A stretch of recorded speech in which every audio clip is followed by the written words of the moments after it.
Hello. Hi, nice to meet you, Very nice to meet Marianne. you too. Oh, there's quite a thick little bunch of... Please introduce yourself to each other, your name, your age and anything else you'd like to mention. My name is Hugh Houston and I've been working for New Pin for 22 years. A restoration program for dads that have had their children removed into foster care because of things going wrong at home. They come to New Pin to make the changes they need to make to get their children back. My name's Marianne. I'm a public health doctor and I work in a medically supervised injecting centre. I did medicine, I think like a lot of people, because I was sort of, young and idealistic and thought I'd save the world. And I did my electives in places like Africa and Arnhem Land. And I think I had this sense that probably I'd have to go somewhere different to do that. But then funnily enough, when I started working in King's Cross, I very quickly worked out this is where I want to be.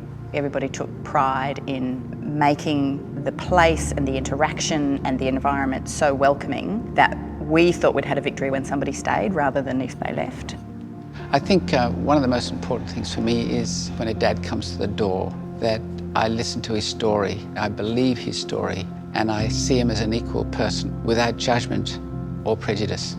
To me, that's so exciting that I see this man has probably never been heard before, never been valued as a person, as an equal person. Yeah, that rings true. The single biggest thing that our clients say to us is thank you for treating me like a human being. It's not just about being nice to people. It's actually about genuinely meeting someone where they're at and accepting them for who they are, and whatever else is behind that, it's irrelevant. Were you always able to do that? Look. I think I'm ashamed to say I don't think I always have. I've wanted to, and I've liked the idea, but I don't think it's always come instinctively for me. And I remember a time when a friend and I used to try and do the crossword on the train, and we'd get on at Sydenham and get off at King's Cross, and it was a good day if we'd managed to get the quick and the cryptic done. And this particular day we'd done the quick but we hadn't finished the cryptic. And I walked in and I noticed that there was a client there who was sitting concentrating on the paper and then went, that's what it is, and wrote down the last clue in the cryptic. And I remember my instinct was to be shocked. And then I thought, well, why should I be shocked? What gives me the right to presume that, me and my friend are smarter than anyone that uses this service, because if you're a drug user, somehow that makes you not smart. And I guess what I've taken from that is we can't really judge people on their instinctive response. And actually, I think how we should be judging people is on their considered response. Because certainly when it comes to drug users and perhaps the dads that you see, the instinctive response is not one of, this is inherently a good person, unfortunately. A dad that always comes to mind, he'd lost his child because of things that went awfully wrong at home. The mum was in a bad way and her behaviour wasn't good at all. What made it even worse, the children were separated, 4-year-old and a 2-year-old roughly. They needed each other and yet they were separated. So the dad came to New Pin and he was, I have to say, a gentle giant. He had a lovely, calm, nurturing face. He was insightful and he learnt so much about parenting. Anyway, the big day came and they were going to go home together.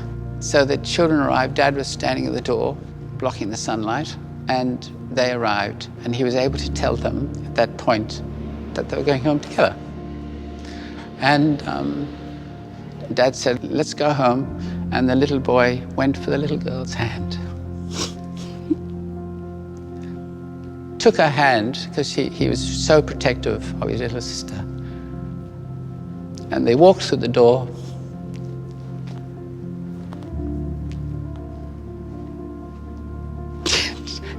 Down the ramp as a family. And that's why we do it. It's just indescribable. I wish the clients that we see had that opportunity.